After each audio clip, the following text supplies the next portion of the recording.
I ended up raising $15,000 my junior and senior year in high school by selling chocolate Santa Clauses. And it was my first inclination that sales was sort of this interesting, powerful vehicle. We as individuals are transforming ourselves, and the business will only grow to the extent that we as people grow. Then I also want to go into an element of this, which is the personal journey.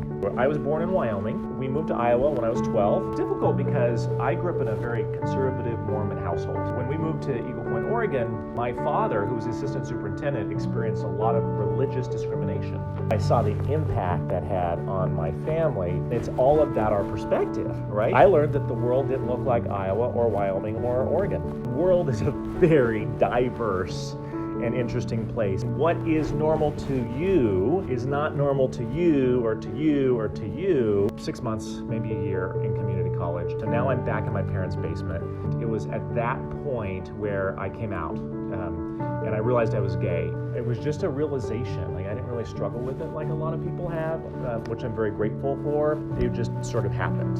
I got my first legit job in 1999. So I literally walked in, I was like, I can type. And the lady's like, maybe you could recruit. 100 cold calls a day, 5 client appointments a week, 3 lunches, and close 2 deals. Churn and burn. I liked it because I could see a direct correlation between my effort and my result. I started recruiting, and within 3 months I was fired. So I borrowed $1,000 from my only friend. I bought a property on Capitol Hill, renovated it, sold it, made $50,000. And I was like, what? Like, this is easy. Like, why doesn't everybody do this? Of course, in hindsight, I realized I was just lucky. You know, realized the next day, I'm like, there might be more to it. But it inspired me, and I learned the next life lesson. If you take action in that fleeting moment of inspiration, great things can happen.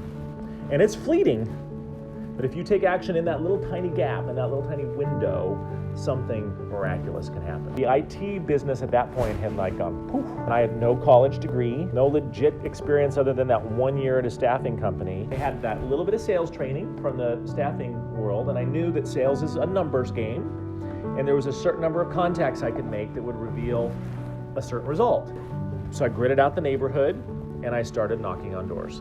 Knocked on doors for 6 to 8 hours a day, for weeks and months, regardless of the weather around here. I knew it needed to be several hours, so I couldn't slice and dice it in, oh, I'm gonna do evening whenever. No, I just needed to do like bulk volume work.